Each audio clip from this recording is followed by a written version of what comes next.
और अब आपको दिखाते हैं हमारे खास कार्यक्रम सबका हिसाब होगा में वो तमाम बड़ी खबरें जो हम आपके लिए लेकर आते हैं। आज का मुद्दा सबसे पहले आपके सामने रख देती हूँ। बात पाकिस्तान की करेंगे। शहबाज की बड़ी बड़ी बातें और खोखले दावे। कंगाल देश के प्रधानमंत्री शहबाज शरीफ चले थे दुनिया के सबसे बड़े डील मेकर बनने, लेकिन हकीकत के धरातल पर आते ही वो सिर्फ और सिर्फ एक ब्रोकर बनकर रह गए। जी हां, अमेरिका और ईरान के बीच जिस महा डील का सेहरा शहबाज अपने सिर बांधने का ख्वाब देख रहे थे, उसकी हवा निकल चुकी है। शहबाज शरीफ के दावों की धज्जियां उड़ चुकी है, क्योंकि अमेरिका ईरान डील अब भी बीच मझधार पर लटक गई है। इस्लामाबाद के गलियारों में ढिंढोरा पीटा जा रहा था कि पाकिस्तान अपनी कूटनीति से वॉशिंगटन और तेहरान को एक मेज पर लाएगा। शहबाज शरीफ की हवाबाजी सातवें आसमान पर थी, लेकिन इस हवाबाजी की हवा खुद ईरान ने निकाली है। सूत्र बता रहे हैं कि इस डील पर फिलहाल साइन होने की उम्मीद बिल्कुल ना के बराबर है। वजह साफ है, ईरान अपने परमाणु कार्यक्रम को रोकने या उसे खत्म करने के लिए रत्ती भर भी तैयार नहीं है। तेहरान ने साफ कर दिया है कि वो अपनी शर्तों से पीछे नहीं हटेगा। यानी शहबाज शरीफ जिसे अपनी बड़ी कामयाबी मान रहे थे, आज वहां ईरान ने ऐसी चाल चली है कि पाकिस्तान देखता रह गया है और इस पर कोई जवाब नहीं है पाकिस्तान के पास। शहबाज के प्लान पर ईरान ने कैसे पानी फेर दिया है, जल्दी से आपको कुछ डिटेल्स बताते हैं। कैसे यहां पर पूरा काम किया धरा सब खत्म कर दिया। शहबाज शरीफ के दावे पर ईरान का जवाब क्या है? शहबाज की हवाबाजी ईरान ने निकाली है कैसे? उसकी दगाबाजी। एमओयू पर हस्ताक्षर नहीं होंगे। ईरानी विदेश मंत्रालय की तरफ से क्लियर कह दिया गया है कि कोई हस्ताक्षर नहीं होंगे। डील होने की संभावना अभी बेहद कम बताई है ईरानी विदेश मंत्रालय द्वारा। ईरान अमेरिका के बीच बिचौलिए पाकिस्तान को झटका लगा है। और जो शहबाज का दावा था, शहबाज का दावा हम डील के बहुत करीब है, वो भी अब फुल स्टॉप लग गया उस पर। और साथ ही अगले 24 घंटे में डील फाइनल होने का भी शहबाज शरीफ का दावा था। इसी बात का सेहरा बांधे घूम रहे थे, ढिंडोरा पीट रहे थे, लेकिन अब वो भी पूरी तरीके से एक्सपोज हो चुका है। सवाल ये है कि शहबाज शरीफ इस खेल में कहां टिकते हैं। इंटरनेशनल मीडिया में अब ये चर्चा तेज है कि शहबाज शरीफ कोई ग्लोबल लीडर या डील मेकर नहीं, बल्कि सिर्फ एक साधारण ब्रोकर की भूमिका में सिमट चुके हैं। उन्होंने दोनों देशों के बीच संदेश पहुंचाने का काम तो किया है, यानी कि पोस्टमैन बनने का, लेकिन दोनों में से किसी भी देश ने पाकिस्तान की कूटनीतिक हैसियत को जरा रत्ती भर भी भाव नहीं दिया है। अमेरिका अपनी जिद पर अड़ा हुआ है। जब तक ईरान परमाणु महत्वाकांक्षाएं नहीं छोड़ेगा, प्रतिबंध ऐसे ही बदस्तूर जारी रहेंगे, यानी कि प्रतिबंध नहीं हटने वाले। वह ईरान ने साफ कर दिया है कि वो वॉशिंगटन के दबाव में झुकने वाला नहीं है। इस दो तरफा वॉर में शहबाज शरीफ का ग्लोबल इमेज बनाने का प्लान पूरी तरीके से फ्लॉप हो चुका है। कैसे? अब वो भी डिटेल्स आपके सामने जल्दी से रख देते हैं कि रॉयटर्स की रिपोर्ट क्या कह रही है। और रॉयटर्स की रिपोर्ट के हवाले से जो जानकारी मिल रही है, डील पर नो साइन, इसका मतलब कोई हस्ताक्षर नहीं हुए। ट्रंप शहबाज का टाइम खत्म करेंगे, क्योंकि वक्त दिया था, अमेरिका के इशारे पर गए थे बातचीत करने के लिए पोस्टमैन बनकर, वो भी हुआ नहीं। अमेरिका ईरान के बीच पीस डील पर लंबे समय से बातचीत जारी है, उसका भी कोई नतीजा नहीं निकला है। पीस डील होता है तो ईरान स्ट्रेट ऑफ हॉर्मुज को लेगा, लेकिन ये डील ही नहीं हो पा रही है। मध्यस्थता जो है वो अभी अधर में लटकी हुई है। हॉर्मुज के बदले अमेरिका ईरान की फ्रीज संपत्ति रिलीज कर सकता है। अब साथ ही साथ ये भी जानकारी कि ईरान की अरबों डॉलर की जो संपत्ति है वो भी रिलीज की जा सकती है, सिर्फ और सिर्फ इस कीमत पर कि जब डील हो जाए, यानी कि साइन हो जाए, पर साइन नहीं हो रहे। ईरानी तेल निर्यात पर कुछ प्रतिबंधों में भी राहत दी जा सकती है, लेकिन ये तो तब होगा ना जब पाकिस्तान मध्यस्थता करवा पाएगा। हस्ताक्षर ईरान और अमेरिका दोनों के हो पाएंगे। डील ईरान के परमाणु कार्यक्रम को खत्म करने की दिशा में जाएगा तो वहीं पर काम खराब हो जाएगा। ईरान परमाणु कार्यक्रम को खत्म करने के लिए तैयार नहीं है। अब्बास अरागची की तरफ से ये बहुत क्लियर स्टेटमेंट, एकदम क्रिस्टल क्लियर। अब शहबाज का टाइम खत्म होने वाला है। अमेरिका ईरान के बीच पीस डील पर लंबे समय से बातचीत हो रही है, लेकिन कोई नतीजा नहीं रहा है। साथ ही ईरान अपनी शर्तों से पीछे हटने को तैयार नहीं है। इस कूटनीतिक विफलता के बाद अब खुद पाकिस्तान के भीतर शहबाज शरीफ की थू-थू हो रही है। साफ है कि महाशक्तियों की कूटनीति में खोखले दावों की कोई जगह नहीं होती। शहबाज शरीफ ने बिना जमीन टटोले आसमान छूने की कोशिश की, अरमान पाले, ख्वाब देखे और नतीजा सबके सामने। डील ठप पड़ गई है, ईरान अड़ा हुआ है, अमेरिका सख्त है और पाकिस्तान एक बार फिर से अंतर्राष्ट्रीय मंच पर अलग थलग हो चुका है, लाचार बन गया है। आज इसी मुद्दे पर हम खास चर्चा करेंगे। एक बहुत खास पैनल मेरे साथ जुड़ा हुआ है, उनसे रूबरू भी करवाएंगे, लेकिन उससे पहले एक रिपोर्ट हमने आपके लिए तैयार की है। वो रिपोर्ट देखना बेहद जरूरी, क्योंकि जो हालात इस वक्त बनते हुए नजर आए, डिप्लोमेटिक चैनल्स जो है वो लगातार ट्राई कर रहे हैं इस डील पर सिग्नेटरीज हो जाएं, लेकिन वो हो नहीं पा रहे। कहां अटका है पेच और क्यों पाकिस्तान की हैसियत नहीं है साइन करवा पाने की, वो भी आपको दिखाते हैं।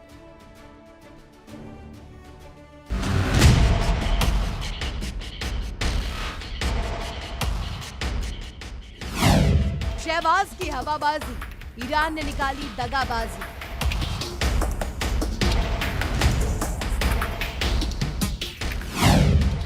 बनने चले डील मेकर, शहबाज निकले ब्रोकर।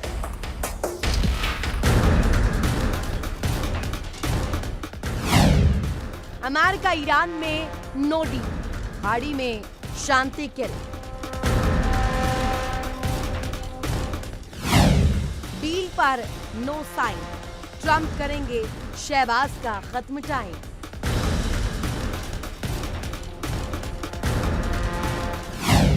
खाड़ी में जारी है तनाव, ईरान ने नहीं दिया ट्रंप को भाव।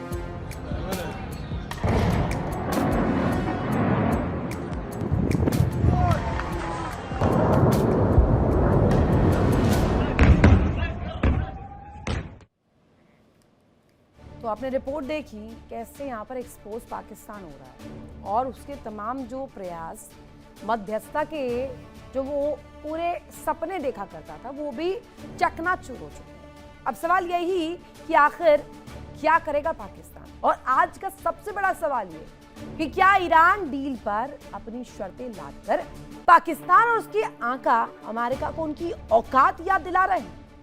होगा क्या? कैसे पाकिस्तान को उसकी हैसियत पता चलेगी? चले थे मध्यस्थता कराने, पोस्टमैन बनकर रह गए।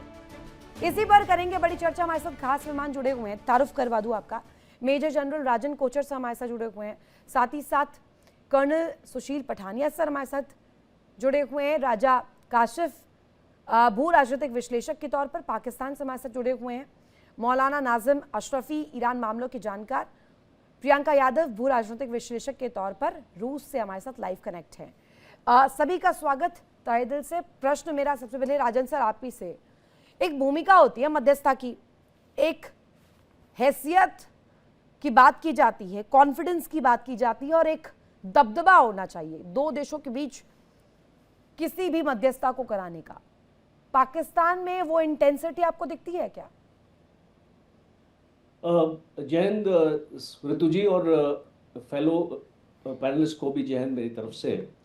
अब पाकिस्तान देखिए, आप पाकिस्तान को यहाँ पे क्यों लेके आया गया था, क्योंकि कतर ने और ख़ास तौर पे ओमान ने मध्यस्थता करने से इनकार कर दिया था। बिकॉज कई बार इसको मध्यस्थता कतर ने करी है पर उनको धोखा मिला है और इसलिए वो दोबारा से ही इस एक्टिविटी में जाना नहीं चाहते थे। अब अमेरिका के पास दो चॉइस थी, या तो पाकिस्तान को लेके आए या टर्की को लेके आए। तो क्योंकि पाकिस्तान आप जानते हैं कि किस तरीके से दबा हुआ है अमेरिका से, और जो भी अमेरिका बोलता है पाकिस्तान करता है। आपने एक बोर्ड ऑफ पीस भी देखा था जो गजा में पाकिस्तान शामिल हुआ था। अब तो वहाँ पे बोर्ड ऑफ पीस का कोई मतलब ही नहीं है, वहाँ तो लड़ाई चल रही है। तो एक साफ इंडिकेशन था कि एक गलत प्लेयर को चुना गया। और क्यों इसको मैं गलत बोलता हूँ, मैं इसको लॉजिकली एनालाइज करके आपको बताता हूँ। जो भी मध्यस्थता करता है वो एक न्यूट्रल बॉडी होता है, वो किसी की तरफ से वो अपनी वकालत नहीं करता, दोनों की तरफ से वकालत करता है। तो ये साफ था कि इसको यूनाइटेड स्टेट्स लेके आया है, और पाकिस्तान का झुकाव ऑब्वियसली यूनाइटेड स्टेट्स की तरफ रहेगा, ईरान की तरफ तो रहेगा नहीं। तो आप एक न्यूट्रल, एक मीडिएटर को देखना चाहते हैं, तो वो क्वालिफिकेशन पाकिस्तान में नहीं थी। और दूसरा, जैसे आपने बताया कि Pakistan was more like a postman, एक जो इसको मैसेजेस कन्वे करने का, और हमने ये देखा भी है जो भी मैसेजेस, और ये नहीं, इसको पर क्यों वो तो पोस्टमैन की नीति तो फिर तो कोई भी दूसरा देश कर देता ना, फिर मध्यस्थता के का नाम क्यों दिया गया? ये तो ढिंडोरा पीट रहे थे इस्लामाबाद की सड़कों पर कि भारत नहीं करवा पाया, ये नहीं हुआ, फला चीज़ें नहीं हुई, पाकिस्तान ने मध्यस्थता कराने की कोशिश की है, पाकिस्तान मध्यस्थता करा देगा, ये भी बात रखी गई। राजन सर, देखिए, एक जब ट्रस्ट नहीं है ना, इसको ईरान और इसको यूएस में, पाकिस्तान भी इसमें ज़्यादा इसको रोल नहीं प्ले कर सकता, और पाकिस्तान ईरान को भी एक्सेप्टेबल था, इसलिए ये जो इसको लेके आए थे। बिकॉज एक तो नेबरिंग देश है, 9,000 किलोमीटर का बॉर्डर है, इसको 900 किलोमीटर का बॉर्डर है इस पाकिस्तान और ईरान के बीच में। तो इस तरीके की जो एक कंफर्ट जोन है, इसको ईरान को भी था पाकिस्तान के साथ, तो इसीलिए लेके आए थे। तो अब जब इसको मुद्दे इतने पेचीदे हैं और इतने मुश्किल हैं, तो उसमें पाकिस्तान कुछ नहीं कर सकता, बिकॉज पाकिस्तान के पास ऐसा क्लाउड नहीं है, ऐसा वेट नहीं है कि पाकिस्तान अपने आप को यहाँ पे ज्यादा एग्जर्ट कर पाए। और दूसरा, डिप्लोमेसी में देखिए, पाकिस्तान का एक्सपीरियंस भी मैं आपको बताता हूँ। अब अफगानिस्तान के साथ लड़ाई हो रही है, अफगानिस्तान से तो समझौता नहीं कर पा रहे हैं। काशिफ जी जुड़े हुए हैं, राजन सर उन्हीं से जान लेते हैं। Kashif ji, okay, time is ticking, Donald Trump ने अल्टीमेटम दे दिया, इट्स हाई टाइम आप जवाब दे दीजिए, क्योंकि सीधे तौर पर आपको लगाया था इस काम पर, पैसे इस बात के लिए तो दिए था, आईएमएफ का लोन भी दिलवाया था, आप मध्यस्थता भी नहीं करा पा रहे हैं। कहाँ गई वो सिग्नेटरीज? बड़े बड़े दावे किए जा रहे थे कि पाकिस्तान करवा देगा मध्यस्थता। जी, सबसे पहले तो शुक्रिया। अच्छा, ये जो आपने बात की ना, थोड़ी सी अपनी नॉलेज को अपडेट कीजिए कि पाकिस्तान आईएमएफ से 58 में उसने फर्स्ट टाइम लिया था, 24 प्रोग्राम ले चुका है। अच्छा। तो वो किसी एग्रीमेंट करवाने के नहीं लिए उन्होंने, ठीक है। अपनी जो करंट अफेयर नॉलेज है उसको अपडेट रखा करें। अच्छा। बजाय इसके कि ये कोई ऐसा चीज नहीं है, ठीक है। अच्छा, सेकेंडरी चीज ये कहना कि पाकिस्तान कहाँ फेल हुआ नहीं हुआ, देखिए कतर ने क्यों दिए थे? मैं बात कर, अरे कतर ने क्यों दिए थे? या अभी दिए ना मैं कतर बात ने। कर लूं पहले पूरी, मुझे बात कर लेने आपने आप मेरी करंट अफेयर्स, मेरी नॉलेज को जज कर रहे हैं, मैं आपसे प्रश्न कर रही हूँ, मैं अपने अल्प ज्ञान को बढ़ा रही हूँ, आप मुझे बता दीजिए कतर ने क्यों दिए फिर आपको पैसे? नहीं, सुन ले, प्रदर्शन बनता नहीं है। जब आपने एक क्वेश्चन कर दिया, मुझे उसका डिसेंट तरीका ये है कि मुझे उसका जवाब देने दें, फिर उसके बाद मैं बात पूरी कर लूं, फिर आप एक नहीं 4 सवाल और कर लीजिएगा। लेकिन अब आप बीच में इंटरप्शन करेंगी तो ये क्या होगा? आप तो ऐसे इंटरप्शन कर रही हैं जैसे, क्या कहना चाहिए, जैसे इंडिया भारत हमेशा करता है, यानी कि आपने इंटरप्शन जैसे, जी मैं दे रहा हूं, मैं वही दे रहा हूं, जैसे इंटरप्शन इंडिया अभी पाकिस्तान के कश्मीर में कर रहा है, और आपने जो अपने एजेंट छोड़ रखे हैं वो हम पकड़े। ये नन्हे नन्हे कलभूषण जो आपके घूम रहे हैं ना, 5 हमने पकड़े के, तो मेरे ख्याल में तसल्ली होनी चाहिए आपकी। बाकी को भी लटका देंगे चौकीदार पकड़ के, ठीक है। अच्छा, अब आगे आ जाए कि इंडिया और क्या कहते हैं पाकिस्तान और, जी मैं आ रहा हूँ, कश्मीर तब भी नहीं मिलेगा, आप गाते रहिए, कश्मीर तब भी नहीं मिलेगा। एक जगह पर जहाँ पर कब्जा कर बैठे हैं ना पीओके, वो भी जा रहा है, पहले जाके चेक करवाइएगा। जवाब दीजिए, छोड़िए इधर तो डिस्ट्रैक्ट मत करिए, अभी मुद्दा यहीं पर रखने दीजिए। हाँ, अच्छा, तो बात है ईरान के साथ और अमेरिका के मामलात की। पाकिस्तान ने जितना किया, भारत तो इतना भी नहीं कर सका। भारत के तो कभी जहाज तबाह कर रहे हैं, कभी क्या कर रहे हैं, वो अभी पानी में, कभी, और ईरान कुछ कर रहा है, आप उससे एक प्रोटेस्ट तक नहीं कर पा रहे। ये हालात हैं भारत देश के। कहां डूब गया, नैया डूब गई आपकी तो। है ही नहीं, भारत की नहीं सिनेरियो में बात ही नहीं हो रही। और जी पाकिस्तान, आप लोगों के जो ख्याली पुलाव है ना, उसको सल्यूट है, एक्चुअली सल्यूट है। सुशील पठानिया सर, ये जो गुमान पाले बैठे हैं, पहले तो इसे कई दफा हम चकनाचूर कर चुके हैं, लेकिन ये एक्सेप्ट नहीं करते हैं। देखिए, लगे दगे इन्होंने कश्मीर का भी नाम ले ही लिया, यानी कि इनके खून में, रगों में है इस तरह की सोच। और ये चले मध्यस्थता कराने। देखिए, let's be realistic. Yep. I appreciate he is a patriotic person. अपने देश को डिफेंड करना इनका पूरा हक है, अख्तियार है, कर रहे हैं, अच्छी बात है। The realism says that there is no comparison between India and Pakistan. मैं उसमें डिटेल में नहीं जाना चाहता। Whole world knows about it. हमारे जो आदरणीय मेहमान उनको भी पता है, so we'll not beat around the bush. दूसरी बात यह है कि अगर यूएसए ने पाकिस्तान को क्यों चुना मीडिएशन के लिए? देखिए, इस समय क्या हो रहा है कि पाकिस्तान और चाइना के बीच में जो दोस्ती थी, जिसका ऑपरेशन सिंदूर में जिस तरीके से चाइना ने पाकिस्तान का साथ दिया, साथ साथ लड़े, वो अमेरिका को अच्छा नहीं लगा। वो अमेरिका की जो स्ट्रेटेजी है और जियो पॉलिटिकल जो इन्फ्लुएंस की हम बात करते हैं, वो पाकिस्तान उस दृष्टि से बहुत इंपॉर्टेंट है उनके लिए। अभी एक दूसरी बात आप देखते हैं कि पाकिस्तान को अगर उन्होंने मीडिएशन के लिए चुना तो दो मैसेज बड़े क्लियरली चले गए। एक तो इंडिया को उन्होंने नीचा दिखाने की कोशिश की है, उसमें कोई शक नहीं है, और दूसरा वो चाइना और पाकिस्तान के बीच में जो नजदीकियां बढ़ रही हैं, उसके अंदर भी उनकी स्ट्रेटेजी होगी कि इसको किसी तरीके से इनकी जो दूरियां हैं वो बढ़ाई जाए। और उसके लिए इनके पास बहुत रीजन है। अभी सी पैक की बात करें, उसकी डेवलपमेंट की बात करें, पाकिस्तान के अंदर इस समय हो क्या रहा है? देखिए, that's not the main issue. Pakistan is A proxy of USA for mediation. उनका अपना क्लाउड कुछ नहीं है। वो एक कोरियर का काम कर रहे हैं, यहाँ के मैसेज वहां ले जाएंगे, और ना उनके पास शक्ति है। वो कोशिश कर रहे हैं कि वो रेलिवेंट रहे, और उनकी जो एम्पावरमेंट है वो यूएसए ने की है। Nothing to talk about Pakistan as a nation as such. अभी पाकिस्तान की कुछ लिमिटेशंस भी हैं। जब आप मीडिएशन कराते हैं तो उस समय जो मेन इस समय जो प्रॉब्लम आ रही है वो है ईरान की।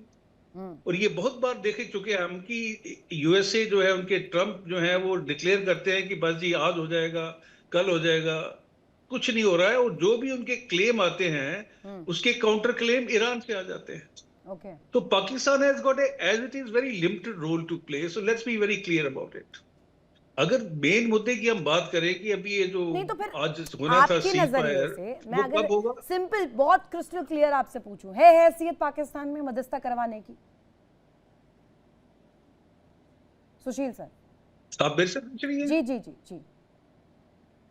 देखिए, पाकिस्तान की बहुत ज्यादा लिमिटेशंस हैं। We all know about it. उनकी हैसियत नहीं है, उनका क्लाउड नहीं है, उनका दबदबा नहीं है, उनकी इमेज नहीं है एज ए पावरफुल नेशन। वो सारी एक स्ट्रेटेजी है यूएसए की जो वो लागू कर रहा है। अगर आप इंडिया और पाकिस्तान को कंपेयर करें, and if Trump was a sensible chap, he would have chosen India, considering the relationship between India and Iran, जो अभी थोड़ी खटाई में पड़ गई है। अदरवाइज इंडिया का अपना एक क्लाउड है। You talk about military power, you talk about economical power. अभी पाकिस्तान की हम क्या बात करें, इनके पास 10 या 15 बिलियन डॉलर कुल रिजर्व है। इंडिया के पास इस अराउंड 680 बिलियन डॉलर्स। पाकिस्तान की मिलिट्री माइट का वी ऑल नो, जहां तक नेवी और इसका सवाल है आर्म फोर्सेस, आर्मी का, we almost double than them. अभी कुछ वजह से जो एयर पैरिटी है वो बन गई है अभी, because China is flying them the aircraft, but still we are much ahead of them.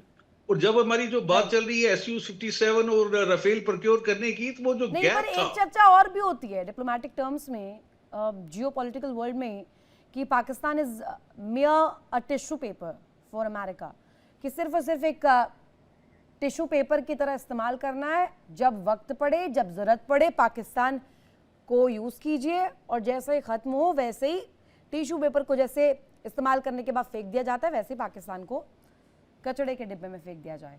Priyanka Yadav मेरे साथ जुड़ी हुई हैं, रूस से हैं कनेक्ट हमारे साथ। प्रियंका जी, प्रश्न आपसे, बिकॉज आप एक दूसरे पर्सपेक्टिव से देख रही हैं, कमिंग फ्रॉम, अगर मैं कहूँ आपकी लोकेशन, आप रशिया से इस खबर पर नजर रखे हुए हैं, तो अमेरिका का पर्सपेक्टिव, पाकिस्तान ओपिनियन, और इस बीच अगर ईरान का मैं स्टेटमेंट्स, अगर सारी चीज़ें एक साथ देखूं ऑन अ ब्रॉडर पर्सपेक्टिव, तो ये डील मेकर कम लग रहे हैं, पाकिस्तानी ब्रोकर ज़्यादा लग रहे हैं कि नहीं नहीं जाइए, झोला उठाकर तेहरान चल दीजिए, फिर झोला उठाकर कतर चल दीजिए, वहाँ पर कुछ तो मिल जाएगा पैसा अर्थव्यवस्था को चलाने के लिए। रितु जी, आपने तो बहुत न्यूट्रल वर्ड फिर भी यूज कर लिया है ब्रोकर का।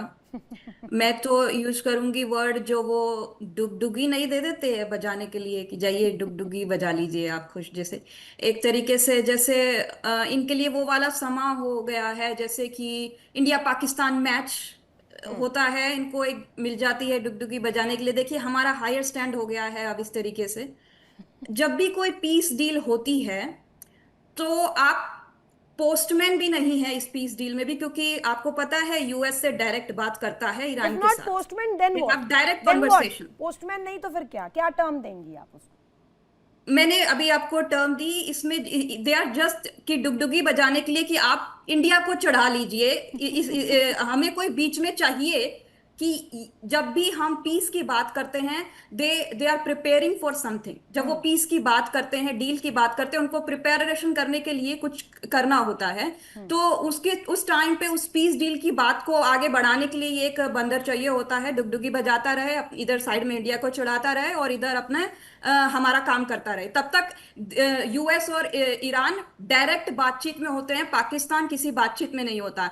आपको अगर पीस डील करनी होती है, असल पीस ब्रोकर का क्या काम होता है, एक लिस्ट होती है ईरान के साइड की कंडीशंस की, दूसरी लिस्ट होती है यूएस के साइड की कंडीशन की लिस्ट, और ब्रोकर का काम होता है एक तीसरी लिस्ट प्रिपेयर करना, जिसमें उसके पास इतनी औकात होनी चाहिए कि वो अपने क्या ऑफर्स दोनों साइड को देता है, जिसकी वजह से वो उनकी स्ट्रिक्टनेस को न्यूट्रलाइज कर सके, उनको एक कंडीशन पे रिड्यूस करके ला सके। एक लिस्ट वो अपनी ब्रोकर लिस्ट बनाएगा और दूसरी लिस्ट वो बनाएगा दूसरी कंट्रीज की, कि इस पीस डील को नतीजात्मक लाने के लिए आपने किस किस कंट्री को इस पीस डील के अंदर मेंबरशिप प्रोवाइड की है। जैसे कि दोहा कतर पीस डील के वक्त पर दोहा ने लिस्ट बनाई थी बाकी दूसरी कंट्रीज की, जिनको उसने इनवाइट किया था, वो कंट्रीज उसकी सुनी थी और उन्होंने अपनी कंडीशंस और अपनी जो है अपॉर्चुनिटीज टेबल पे रखी थी। प्रियंका जी आपकी बातों पर मुस्कुरा रहे हैं, ऐसा कुछ आपकी तरफ से हुआ नहीं। कासिफ साहब नहीं मान रहे हैं, इत्तेफाक नहीं रखते हैं। नहीं, मैं बात कर लूं? प्लीज प्लीज जवाब दे दीजिए प्रियंका जी। जान की अमान पाऊं तो अर्ज करूं कि डुगडुगी बजाने के लिए हमें रखा है और हम डुगडुगी बजा रहे हैं और आप नाच रहे हैं। भारती क्यों नाच रहे हैं ये बताएं। हम डुगडुगी बजाएंगे, आप नाचने शुरू हो जाएंगे। आपने डुगडुगी वाला गेम नहीं देखा कभी? जो बजाता है वही नाचता है डुगडुगी। आपने डुगडुगी वाला गेम नहीं देखा? जो बजाता है वही नाचता है असल में। बहन जी ऐसा नहीं होता, असल में वही नाचता है जो बजाने वाला और होता है। डुगडुगी बजाता कोई है, नाचता कोई है। आपने देखा नहीं ना, आप भी अभी हम तो नहीं नाच रहे, आप ही नाच रहे हैं, आप ही इधर उधर भाग रहे हैं, कोई आपकी सुन नहीं रहा। हम अपनी कंट्रीज में, हम अपनी कंडीशंस को, अपनी बातचीत को लेकर के, अपने इकोनॉमिक पर्सपेक्टिव को लेकर के लोगों बात कर रहे हैं। आप कहीं कतर भाग रहे हैं, कभी कहीं आप ही भाग रहे हैं, आप ही नाच रहे हैं। अगर आपने, आप मुझे एक बात बता दीजिए, आपके प्राइम मिनिस्टर ने कौन सी टर्म्स एंड कंडीशंस अपनी तरफ से ऑफर करी है इस पीस डील को नतीजात्मक बनाने के लिए? आपकी लिस्ट कौन सी है? आप तो direct to direct involve parties को धमका रहे हैं, आप इजराइल को धमका रहे हैं। आपको पता नहीं ऐसे पीस डील हो जाएगी आपकी? आपको पीस डील करना आता है? नहीं तो फिर कह तो दिया प्रियंका जी, इजराइल ने भी तो कैंसरस स्टेट बता तो दिया था ऑन रिकॉर्ड्स, कैंसरस स्टेट है पाकिस्तान। आप ये तुलना देख रहे हैं coat and quote Priyanka ji, कैसे इजराइल ने पाकिस्तान को सिर्फ और सिर्फ एक वो बीमारी बताया है जो आगे चलकर सिर्फ और सिर्फ इंसानियत के लिए बड़ा खतरा रहेगी और कुछ नहीं उससे ज्यादा। कासिफ जी एक चीज मुझे बताइएगा, आप कह रहे हैं मध्यस्थता आप कराएंगे, आप अपने देश में चीजें संभालने, अरे सुनिए तो, सवाल तो सुन लीजिए पहले, कंप्लीट तो करने दीजिए। आप मध्यस्थता कराने चले हैं, आप अपने देश के भीतर चीजें सॉल्व नहीं कर पा रहे हैं। देश में जो लोग अभी बिलख रहे हैं, जिन्हें रोजमर्रा की चीजें नहीं मिल रही है, वो बेसिक रिसोर्सेज नहीं है आपके पास, पानी आप भाड़े पर ले रहे हैं भारत से हैं, और दूसरी तरफ अमेरिका की तरफ चलते हैं तो वहां पर आपको दलाल बता दिया जाता है कि आप दलाल हैं, अमेरिका की दलाली कर रहे हैं, टिश्यू पेपर की तरह इस्तेमाल करता है, जब इस्तेमाल हो चाइना के साथ जोड़ दिया जाए, जब इस्तेमाल हो ईरान के लिए यूज कर लिया जाए, जब हो तो मिडिल ईस्ट के लिए कर लिया जाए। लेकिन उसी केस में जब आपको बोला जाए कि इस्लामिक ब्रदरहुड कहाँ गया, तो फिर सीधे चले जाते हैं ईरान, ईरान भाई भाई भाई भाई। क्या है, कोई स्टैंड है पाकिस्तान का? नहीं है। कासिफ साहब, आवाज मिल रही है आपको मेरी? हाँ जी, मैं अर्ज करूं यार, ये मुझे बताएंगे जलने की भूख क्यों आ रही है? आप लोग क्यों इतनी जलन पैदा कर रहे हैं? कभी कोई दलाल, कभी डुगडुगी। यार आप लोगों को कहीं नहीं बुलाया, मतलब किसी प्लेस पे आप लोग है ही नहीं। मतलब आप इस पूरी चेस के मतलब कहीं नहीं है, डिप्लोमेसी को आप लोग समझते नहीं है। इंटरनेशनल रिलेशन अगर आप पढ़ लेते हैं, अगर इसे आप डिप्लोमेसी का टर्म दे रहे हैं, अरे सुनिए ना, सुनिए, इसे आप डिप्लोमेसी का टर्म दे रहे हैं जहां आप अपना स्टैंड नहीं रख पा रहे, तो ऐसी डिप्लोमेसी नहीं करनी भारत को। या भाई मुझे समझा दें, आप नेपाल से तो नहीं है? आप आज लग रहा है थोड़े नहीं, बता दें, मजाकिया नेपाली तो नहीं है आप जो इस तरह की आप बातें कर लेकर आए हैं। छोड़िए, नाजिम अशरफी हमारे साथ जुड़े हुए हैं। नाजिम साहब, ईरान मानेगा कभी पाकिस्तान के इन चालों पर अमल करेगा? जी शुक्रिया, तो जी आप मेरे पास भी आई, उसके लिए बहुत बहुत शुक्रिया, क्योंकि मुझे तो लग रहा था शायद मैं वैसे ही बैठा ही हूँ। अरे माफी के साथ मैं बताता हूँ, आप भी नाराज मैं हो जाएंगे बताता हूँ आप नहीं नहीं, मेरी नाराजगी का इसमें कोई सबब नहीं है। थोड़ा सा हमारी जो डिबेट है ना वो इधर उधर चली गई, जहाँ जाना था उसको वो वहाँ जा नहीं रही है। आप ले आइए। सबसे बड़ी बात ये है, पाकिस्तान का जो मसला है मैं उस पर भी कम फोकस करूंगा। मेरा मानना ये है कि ईरान के ऊपर मैं आता हूँ। ईरान जो है, मालूम है, ईरान ने अपने इस जंग को जो है त्योहार के तौर पर लिया। इसको ईरान ने अपनी इस जंग को जो है एक मुकम्मल तरीके से बच्चे बच्चे ने इसको जुनून और जिद की जद में इसको ला दिया, जिद और जुनून की जद में इसको लाया। ईरान ये जानता है कि ये वो फालतू का दादा है, ट्रम्प जो है और अमेरिका, जो फालतू में लोगों से पता नहीं क्या क्या चीजें वसूल रहा है और पूरी दुनिया से कमाई कर रहा है। कहीं ना कहीं अपनी जो एयर बेसेस बना रखे हैं, फोर्सेज हैं, वो अपनी मिलिट्री है। जैसे सऊदी अरबिया में उनकी अपनी कोई फोर्स नहीं है, तो हमें यूएसए की अपनी फोर्स है। तो कहीं ना कहीं उनके जो जवान है, आपको शायद लोगों को, मुझे नहीं लगता कि जानकारी है कि नहीं है, लेकिन मैं आपको बता दूं, बहुत ज्यादा मोटी कमाई अमेरिका, डोनाल्ड ट्रंप ये सब कर रहे हैं। जैसे सऊदी अरबिया से, कतर से, यूएई से, ओवरऑल गल्फ कंट्रीज जितनी भी है उनसे सबसे बहुत मोटी जो कमाई है, जो बहुत बड़ा धन है। अच्छा, अब मैं ईरान की बात और पाकिस्तान की बात पाता हूँ। ये तो एक बात हो गई ईरान के। आप ईरान में जाकर देखिए, अपने किसी ग्राउंड रिपोर्टर को उतारिए, कोई भी चैनल उतारिए, वहां हर घर, हर दिन, हर शाम एक जैसे हिंदुस्तान में दीपावली होती है वैसा होती है, वहां खुशी होती है बच्चे बच्चे में कि हमें अपने मुल्क के लिए, अपनी कौम के लिए, अपने दीन इस्लाम के लिए हमें कत्ल होना है, हमें शहीद होना है, हमें लड़ना है, इस अमेरिका की दादागिरी निकालनी है। और उसने निकाल के दिखाई है। अब्बास अराक्ची का नाम बार बार आ रहा था, मैं बता दूं, अब्बास अराक्ची वो कह रहे हैं कि ये जब तक परमाणु बम बनाना खत्म नहीं करेंगे, यूएस कह रहा है, डोनाल्ड ट्रंप, जब तक हम मानेंगे नहीं। अब्बास अराक्ची अपने आप में खुद एक परमाणु है, उन्हें पता नहीं है अब्बास अराक्ची खुद एक परमाणु है। तो और अब्बास अराक्ची पाकिस्तान पे तो नहीं कभी भी यकीन करेंगे। पाकिस्तान की मीडिएशन एक्सेप्ट करेंगे। सवाल आज पाकिस्तान को लेकर है, मेरा मुद्दा भी पाकिस्तान को लेकर है। अब्बास अराक्ची, आपने देखा होगा वहाँ के जो प्रेसिडेंट है, जो नेशनल प्रेसिडेंट है, सुप्रीम लीडर है, सारे मारे गए, लेकिन जो सब कुछ मास्टरमाइंड है वो अब्बास अराक्ची है, और वो अभी भी सेफ है, और शायद मुझे लगता है इंशाल्लाह रहेंगे। अब्बास अराक्ची को यकीन नहीं है पाकिस्तान पर, क्योंकि वो जानते हैं जो पाकिस्तान है ना, ये वो चेला है अमेरिका का, डोनाल्ड ट्रंप का। और मैं किसी की बात नहीं कह रहा हूँ, वो बाखूबी इसको जानते हैं, आप उनको पता कर लीजिए। वो जानते हैं कि अगर हमने पाकिस्तान की बात मानी तो ये अमेरिका का चेला है। जी बिल्कुल पक्का चेला है। आप बात कर रहे हैं, आप कैसी बातें कर रहे हैं, आप देख लीजिए सारे, आप हिस्ट्री उठाकर देखिए, अगली पिछली। तो कासिफ साहब कह रहे थे कि हम जल रहे, जलने की बू आ रही है, और ये चेले बताएंगे कि कौन जल रहा है कौन नहीं जल रहा है। कासिफ साहब जवाब दीजिएगा नाजिम जी को। जी अच्छा, मैं ये कहना चाहूंगा, एक तो ये कि ईरान पे जो लोग इस वक्त रिजीम है वो नॉन ईरानियन रिजीम है, वो डीएनए ईरान का नहीं है। सैयद अब्बास अराक्ची अरब डीएनए है, ये सारे के सारे नो नॉन कहें कि ईरानी है, क्योंकि ईरान का जो ओरिजिनल डीएनए वो तो, बात सुन ले, मैं आपकी दफा नहीं बोला, मेरी एक दफा बोल सुन ले। अच्छा, ये जितना डीएनए, ये सारे के सारा आर्यन नहीं है। मैं भी अल्हम्दुलिल्लाह आर्यन डीएनए, मतलब क्षत्रिय राजपूत हूं मैं, ठीक है, मुस्लिम हूं मेरा भी उनसे ज्यादा मुसलमान में हूंगा, ठीक है, लेकिन मेरा जो डीएनए है वो वही है जो ईरान का है, जो हिंदुस्तान का है, हम सेम। ये नॉन ईरानियन रिजीम है जिन्होंने कब्जा किया हुआ है, और इनको एक दिन इंशाल्लाह निकलना पड़ेगा ईरान से, और ईरान तरक्की करेगा उस दिन। और अगर अब्बास इराक्ची इतने बड़े परमाणु हैं तो फिर इनको परमाणु नहीं बम नहीं, बनाने पर की तब जरूरत क्या ही होगा नहीं है। काशिफ, एक फिर मिनट क्यों सुनिए बना ना रहे हैं? यूरेनियम काशिफ, दे दें, क्योंकि वो तो तब खुद क्या होगा परमाणु जब है चीन ना मना अल्लाह कर दे का। कि जो गधे बेच रहे हो वो भी नहीं लेंगे वो। अब आप मुस्कुरा देंगे, आप यार एक मजाकिया तो ये अंदाज में मुझे आ जाएंगे। समझ नहीं आती, जब सवाल पूछो आप तो फिर नहीं, आपको जवाब जवाब। पूछे, लेकिन आपने पूछा भी गधों का है। अब मुझे क्या पता तो गधे ही तो नेपाल बेच में रहे हैं गधे आप लोग कैसे रहते हैं। चीन को। रितिक का जवाब दे दूं? जी अरे प्लीज आप प्लीज। लोग, यार देखिए, हम जी आपको बिल्कुल अभी तक जवाब हमने देता नहीं हूँ। बेचा, इसलिए इन्होंने कहा अब्बास अराक्ची अपने आप में नहीं इतने कहा बड़े जा अगर सकता परमाणु कि है तो अपने ये वो गधे। क्यों कर रहे हैं? देखो, इनको नहीं पता अब्बास अराक्ची खुद में एक परमाणु है, जिसी वजह से अमेरिका को पसीने उन्होंने छुड़ाए हुए हैं। ये सारी दुनिया देख रही है। रही बात इसकी, क्या वो क्यों आपको नहीं, बताएंगे भाई मेरे पास क्या है वेपन है, क्या वेपन नहीं है? कोई आपको बताएगा? कोई कंट्री किसी कंट्री को नहीं बताएगी मेरे पास क्या वेपन है। और जब वो बताना शुरू हो जाते हैं ना मेरे पास ये वेपन है, तो ये खेकड़ी होती है, फालतू की दादागिरी धमकी बताते देने हैं। वाली बात होती है। वो अंडरग्राउंड बहुत अपने आप में स्ट्रांग है। और आप भी जान रहे हैं, आप देखिए नकली मुस्कुराहट से तो काम चलेगा नहीं।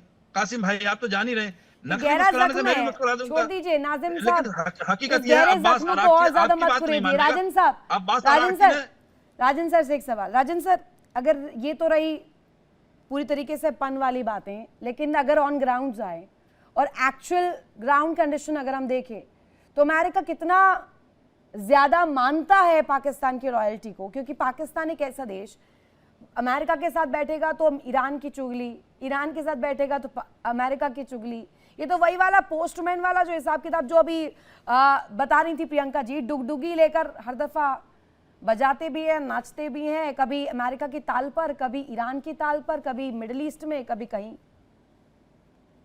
मैं बताता हूं आपको, ये पाकिस्तान को अमेरिका ने इसलिए राजन सर, लगाया हुआ है राजन सर, जैसे नाजिम जी एक प्रतिक्रिया राजन सर से प्लीज। राजन सर, देखिए ऋतु जी, ये जो डिस्कशन है ना, वो बहुत एक हमको क्लैरिटी ये दे रहा है कि अगर आप पाकिस्तान का ट्रैक रिकॉर्ड भी देखें, उसका इसको ईरान के साथ ही ट्रैक रिकॉर्ड आप देख लीजिए। आप जैशे अदल, जो इनका बलूचिस्तान का, सीस्तान बलूचिस्तान का जो बॉर्डर है, वहाँ पर भी इसको ईरान की धरती पे पाकिस्तान ने मिसाइल लॉन्च की थी, जब ये टेररिस्ट कैंप्स की बात हो रही थी कि जैशे अदल वहाँ पे बहुत इसको एक्टिव है, और इसको ईरान ने इसकी जवाबी कार्रवाई की थी, पाकिस्तान के ऊपर मिसाइल्स डाली थी। तो एक बैकग्राउंड है, देखिए आपको समझना पड़ेगा दैट पाकिस्तान की, हम इसको हवा में नहीं बात कर रहे हैं, हाँ, इस फैक्ट्स के साथ बात कर रहे हैं। और जो इसको फैक्ट्स हमारे सामने आते हैं कि पाकिस्तान और ईरान, देखिए इनकी एक ऑयल पाइपलाइन का इसको प्रोजेक्ट था, जो इस पाकिस्तान से ईरान में आना, इसको ईरान से पाकिस्तान में आना था। ईरान ने अपना जो शेयर है पाइपलाइन का कंप्लीट कर लिया, इसको पाकिस्तान ने नहीं किया। तो ये बहुत अगर हम इसमें डिटेल में जाएं तो बहुत सारी चीजें सामने आएंगी। तो एक चीज साफ है, जब आपने मेरी इसको प्रतिक्रिया मांगी है इसके ऊपर, तो मैं साफ आपको बता सकता हूं दैट ईरान पाकिस्तान को ट्रस्ट नहीं करता और उस किसी भी हालत में। इसीलिए आपको ये जो इसको मौलाना साहब ने बोला है ना अभी, इसको अराक्ची एक परमाणु बम है, उसको that's a figure of speech. अब आप इसको इस पाकिस्तान के जो हमारे गेस्ट हैं वो एक्चुअली समझते हैं कि वो इसको न्यूक्लियर उसको बम बना दिया। It's only a figure of speech, आपको बताने के लिए कि आज वो इतने तरीके से यूनाइटेड स्टेट्स के साथ डिप्लोमेसी हैंडल कर रहे हैं कि इसको यूनाइटेड स्टेट्स का तो नियम तो ये भी कहते हैं ना कि शहबाज शरीफ जाए मीडिएशंस के लिए, जाते तो मुनीर साहब है। नहीं बिल्कुल। और फिर ये इसको डोनाल्ड ट्रंप का तो पसीना निकल चुका है। अभी आप देखिए, अब वो ऐसे ऐसे डिमांड्स बना रहा है, वो इसको ईरान बोलता है हमको मंजूर ही नहीं। अब डोनाल्ड ट्रंप इजराइल को नहीं कंट्रोल कर पा रहा है, तो इसको ईरान की, अभी आप शाम की स्टेटमेंट अभी मैं देख रहा था, ईरान ने स्टेटमेंट दिया है कि ये बातचीत जब तक ये इसराइल का ये रुख है लेबनान में कि वो इसको आज उसने बेरूट में एक हिजबुल्लाह के हेडक्वार्टर्स पे अटैक किया है, तो इससे हम तो बातचीत कर ही नहीं सकते जब ये इसको इजराइल का ऐसा रुख हो और उसको अमेरिका कंट्रोल नहीं करे। ही से एक खालिबान ने एक इसको बहुत अच्छी स्टेटमेंट दी आज, इस good cop and a bad corp. तो इसने ये बोला है कि इसको अमेरिका को, कि अमेरिका समझता है कि there is a good cop and a bad cop, जैसे नहीं, पर वो ट्रम्प है राजन सर, वो ट्रम्प है, बिजनेस बैकग्राउंड से आते हैं और ट्रम्प जानते हैं उनका हित कहाँ पर है। पठानिया सर, मुझे इतना जरा समझाइएगा बस कि ये जो अभी डेडली गेम पाकिस्तान खेल रहा है, इस ट्रैप में खुद को फंसा रहा है, कभी अमेरिका की तरफ से बैटिंग, कभी बॉलिंग ईरान की तरफ से, ये फील्डिंग कहीं और ना हो जाए फिर, या इनकी पूरी टीम ही ऑल आउट ना हो जाए। देखिए Ritu ji, Pakistan is a expert nation और वो जो गेम खेलते हैं वो डॉलर गेम होती है। अगर आप देखें सोवियत इन्वेजन जब हुआ था अफगानिस्तान में, they played the same game, उसके बाद यूएसए आ गया, they are playing the same game, और उसके बाद जब भी इनकी विजिट होती है, मतलब Pakistan sadly in that kind of A situation कि अगर सऊदी अरेबिया यूएई का उन्होंने लोन चुकाना है तो वो सऊदी अरेबिया से उधार में लेके उनको चुकाएंगे। चाइना से वो बार बार वहां पे पहुंच जाते हैं कि you are our wonderful ally. उनकी जो क्रेडिबिलिटी है और जो इमेज है उसके बारे में I am very clear about it. Now the question is, अभी जैसे जनरल साहब बोल रहे थे, हमारे बहुत नैरेटिव फैलाया जा रहा है कि ट्रंप के पसीने छूटे पड़े हुए हैं, Trump is looking for a exit, Iran जीत रहा है, और दुनिया भर की बातें हो रही हैं। और उसके बाद हम बात करते हैं जी ईरान के जो लोग हैं वो शहादत में बिला विश्वास रखते हैं। यूक्रेन देखिए 4 साल से लड़ रहा है, एंड रशिया जो है वो छोटा मोटा दादा तो रशिया भी नहीं है। और उसके बाद अगर आप देखिए कि व्हाट आई नो इज कि पाकिस्तान के 10,000 सोल्जर इस समय सऊदी अरेबिया में बैठे हुए हैं to safeguard Saudi Arabia from Iran. तो जब ये सारी चीजें हो रही हैं, how Iran can trust Pakistan and fully realizing तो ये डबल स्टैंडर्ड्स है ना sir, they have no state, double standards है ना फिर तो पाकिस्तान का कोई स्टेट है ही नहीं। और मैं अभी लास्ट में एक पॉइंट आपको सबमिट करूंगा। देखिए ट्रंप जो है वो जब तक वो हॉर्मज स्ट्रीट को खुलवा नहीं लेगा, ईरान से कमिटमेंट नहीं लेगा कि they will not go for their nuclear pursuit, and उसका वो डिस्पोजल नहीं ढूंढ लेगा जो एनरिच यूरेनियम है to the tune of 60%, Trump is not going to go back. अभी अगर ईरान ने सफर करना है, लोगों ने सफर करना है, और अगर ईरान इतना शक्तिशाली है तो इन्होंने जो गल्फ ऑफ ओमान में यूएसए ने नेवल ब्लॉकेड लगाया हुआ है उसको हटा क्यों नहीं देता? नेक्स्ट टू हॉर्मज स्टेट के अंदर उनका नेवल ब्लॉकेड है। ईरान के शिप वो ना अंदर आने दे रहे हैं ना बाहर जाने दे रहे हैं। थोड़ी बहुत ही तो फिर क्यों लगा रखा है? सऊदी में क्यों भेजा हुआ है इन्होंने इतनी भारी संख्या में? इनके ट्रूप्स को भेजने का मतलब क्या है? ये डबल स्टैंडर्ड्स है पाकिस्तान के। They will be getting again money, ना। You see, इनके पहले भी आर्मी के इनके जो पुराने चीफ ऑफ स्टाफ थे वो भी सऊदी अरेबिया में बैठे हुए हैं। So their whole process or their thought processes, and rightly so, because अगर आपके पास पैसा ही नहीं है तो how you can survive as a nation?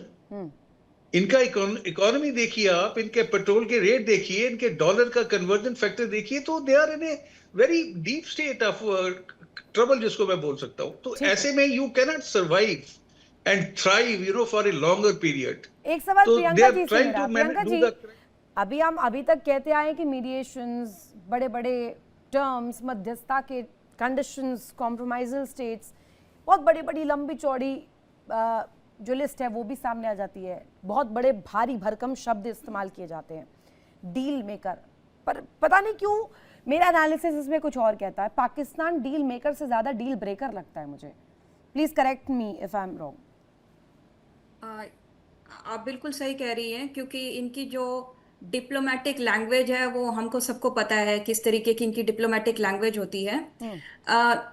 एक तो डील मेकर बनना इज नॉट कि ये बहुत ही ग्लोरीफाइंग चीज हो गई है। जब भी आपके पास एक प्रस्ताव आता है, फॉर एग्जांपल यूएस का प्रस्ताव आया डील मेकर बनने के लिए, इंसान व्यक्ति सोचता है कि हम जवाब देंगे, पहले अपनी हाई लेवल टीम से बात करता है कि इसको हमारे लिए अच्छा होगा कि बुरा होगा।